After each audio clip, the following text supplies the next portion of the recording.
There's obviously great change in the system at the moment in order to prepare for the next generation of consumers in aged care. There's a distinct shift. We do a lot of consumer research in this area amongst the intergenerational differences in consumer sentiment. And there is a distinct difference between, say, the silent generation and the baby boomer generation. And then through towards the Gen Alphas, several generation layers down. And what we find is that baby boomers, in terms of their adoption of technology, there's a greater appetite, there's a greater willingness to actually use technology. Not just having the iPad as the world's most expensive bedside clock, but to actually adopt it and use it in daily life. And so a lot of the clients that we work with who are aged care providers are gearing up their digital experiences for that next generation of baby boomers who are entering aged care.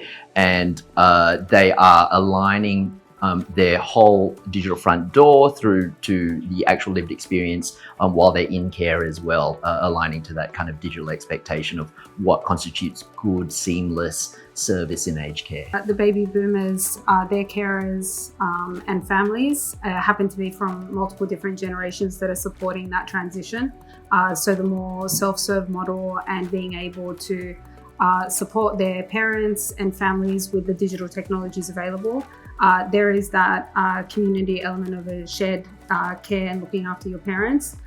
So I think they're ready. I think they've got the support there and the system is adapting.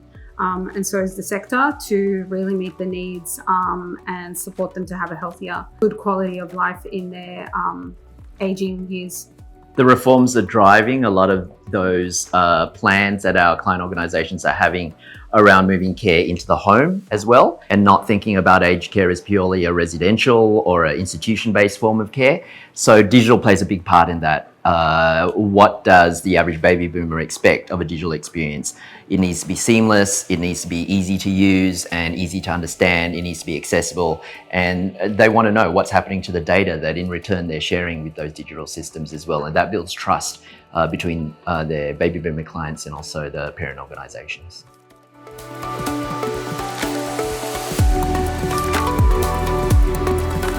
We all hear the stat about people that are in nursing or clinical roles are spending 30 to 40% of their time on admin tasks.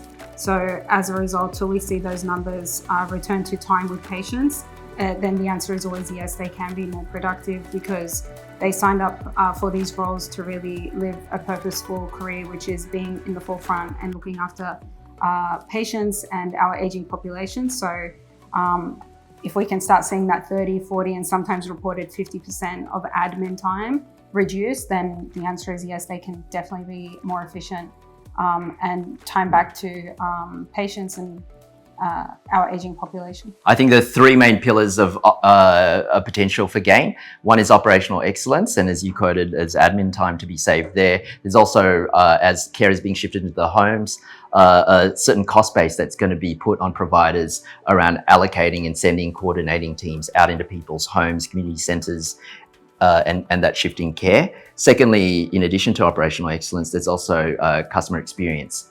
And that's where I see a lot of gains that may not be always quantifiable in dollars, but it will be a huge shift as these reforms take effect and as digital technologies are employed and adopted by the organizations. And thirdly would be staff experience. So as you pointed out, there's a lot of admin and that's not necessarily pleasurable. So how are we also using that digital tech to bring gains in staff experience, which brings ROI in terms of staff retention, not having to spend a lot more money on hiring new staff and looking for that new staff.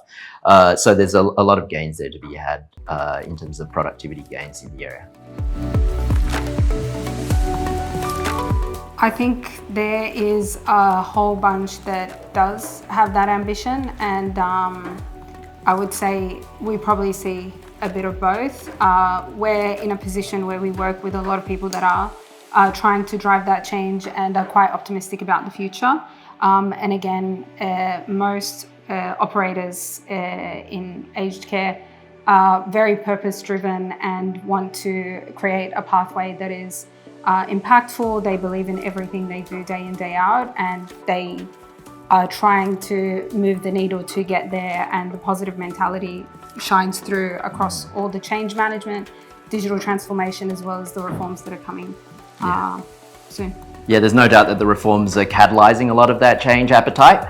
And so it's making it a reality that without system change, process change, people change, and also technology change, that a lot of the aims and ambitions of those 148 recommendations post Royal Commission are going to be able to be enacted. So really a better understanding by our client organizations that they have to pull multiple levers in play. And the technology will only support that appetite for change as well. It's making it possible to make reality what is the final vision of that ambition, and that is to provide better experiences for staff and the people that they serve.